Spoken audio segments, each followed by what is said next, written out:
She-Hulk star says there's no hope for season 2. Oh, please say it is so. There are those mornings when I wake up and bask in an incredible sensation, surrounded by a literal forest. The tranquility that envelops me in those moments is nothing short of magical. Another wave of contentment washes over me when I realize that some things in the world align as they should. However, it's hard not to feel a sense of injustice when shows like Dragons of the Nine Realms and Velma secure 2nd, 3rd, 4th, 5th, 6th, and 7th seasons, while exceptional ones, like Raised by Wolves, face the unfortunate fate of cancellation. Life's twists and turns in the world of entertainment can indeed be perplexing. It just makes you wonder what the hell is going on. Yet, on occasion, the celestial arrangement in the digital realm takes an unexpected turn, causing something to vanish from existence that should never have been there. She-Hulk stands out as one of those shows, an aberration that, in my opinion, should have never come into existence. As our narrative unfolds, we find ourselves in a crucial juncture of the journey. It appears that the fledgling Goblin, taking on the guise of the She-Hulk show, has reached what seems to be her final chapter. The actress portraying She-Hulk, whom I haven't witnessed in any other roles, reportedly suggested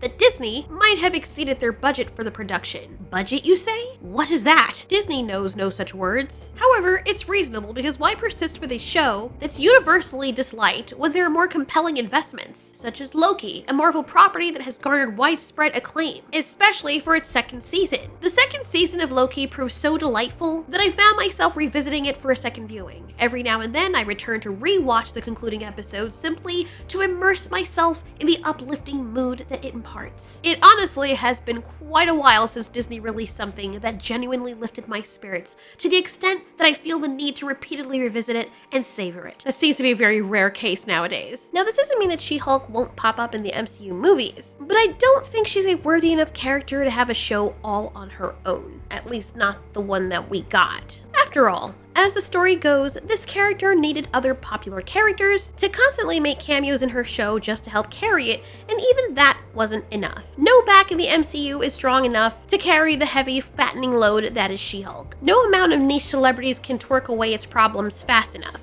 I am doing groundbreaking things, twerking in Marvel, and I like to think of myself as a version of Thanos. Yeah, anyway. Now, you might perceive us, the characters treading the heroic path of safeguarding the innocent forms of entertainment that liberate minds from their shadowy realms as the antagonists. We could very well be someone's villains. Yet, rest assured, our mission is virtuous. By championing quality entertainment that serves as an escape for us. Hey bro, are you good?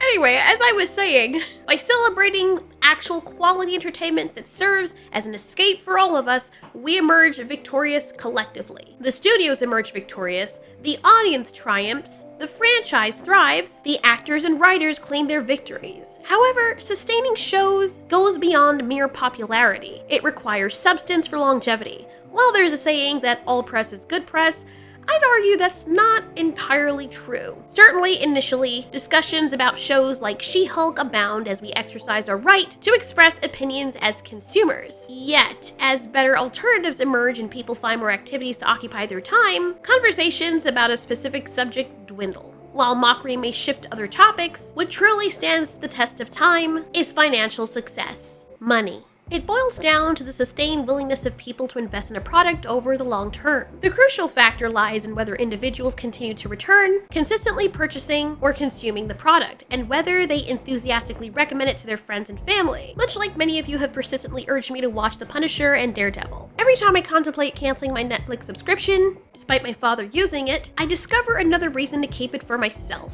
Ironically, a significant portion of that reason revolves around the foreign productions on Netflix. Japanese and Korean dramas, anime, and the occasional German movie or show consistently draws me back. Had it not been for the word of mouth, particularly when I had expressed my disappointment with another piece of work, individuals wouldn't have conveyed to me the sheer brilliance of the show Daredevil. Their fervent praises were so resounding that they inspired me to give the show a chance. In a period where financial resources are scarce and expenditures seem to outweigh earnings, the choices people make regarding how they spend both their time and money become exceptionally significant. With people working more and rising expenses, the available time for leisure diminishes, while financial constraints further limit the ability to enjoy life to the fullest. Even with good money management, it could still be challenging in some aspects like healthcare. So it's understandable why audiences are discerning and selective in how they allocate their time and financial resources. People don't like feeling like they've been duped, especially when they're hurting for money. They also don't want their time wasted, considering it's one of the resources they can never get back. The sentiment is reflected in the acclaim received by movies like Godzilla Minus One, which is noteworthy given its foreign origin, a Japanese film. The movie, steeped in the passion and pride of Japanese culture and artistry, was produced without a substantial budget. Despite this, it continues to captivate audiences, with many expressing their excitement and spreading the word. Numerous people influenced by the enthusiasm shared have now expressed a desire to watch Godzilla Minus One. But for She-Hulk, I don't know anybody personally who'd want to go back and watch that unless they feel like placing themselves in a bad mood and in a constant state of eye-rolling and restless sighing. The She-Hulk actress claimed, "I've got nothing going on. You can find me on Instagram. Not posting," she joked. "I've got no job." Do we feel sorry for her? Do we sympathize with her? But also remind her that she could have chosen the script. We understand very clearly that she took this for a paycheck, as most actors do. Do we believe she's going to have a nice career ahead of her, having become known sort of but not, only playing in a role for a show that now everybody hates? With actresses and actors becoming a dying breed in terms of their relevancy, I would say it makes a lot of sense for actors to be very careful about the roles that they choose. And yes, balancing this is a delicate task. Being excessively selective might hinder your ability to find work, yet hastily choosing any project can lead to potential failures or acquiring a negative reputation, causing people to lose interest in anything associated with your name. I've heard people say that there are certain things that they see certain actors in, and they just know the movie is bad because of it. And I've heard them say the opposite as well. I know that anything that Leonardo DiCaprio, Morgan Freeman, Christian Bale, or Denzel Washington, or Samuel Jackson is in is something I'm going to want to watch. However, recent events have made me more cautious. For example, Christian Bale's role in Thor: Love and Thunder, which I found to be a very disappointing film overall, despite his commendable performance being the best thing about it. Oh, with all this talk about chopping off heads, I want to have a go.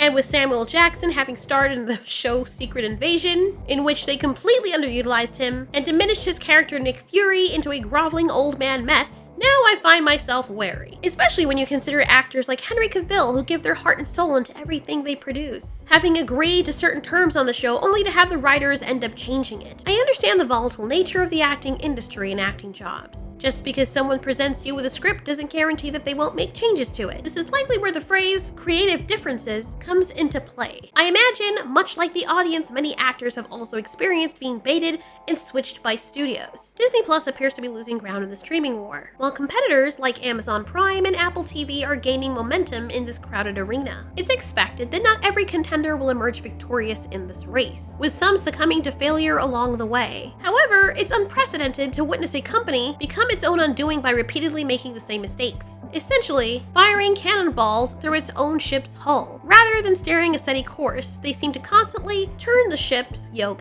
leading to a perpetual spin in circles, making no progress. This continuous maneuvering leaves them vulnerable, surrounded by competitors, and in the precarious position of being an easy target. Loki is an amazing show, as I've mentioned before. However, if Disney continues putting out more slot than gold nuggets like Loki, then its ship will surely sink. There clearly needs to be some fresh, actually decent writers who don't just take a raw script off AI bots and claim they wrote it. They should be writers who actually put the scripts together and make the machine work for them. Most of the works that have been released in modern entertainment, particularly from the West, feel as though they're cold and heartless, lacking passion, almost as if they were written entirely and exclusively by a machine. Hopefully, we can change that. And as our story continues, let's all hope that it will be a tale scribed in victory and stupefying achievement. Thanks so much for watching. This has been Ultiori. You ask, we answer.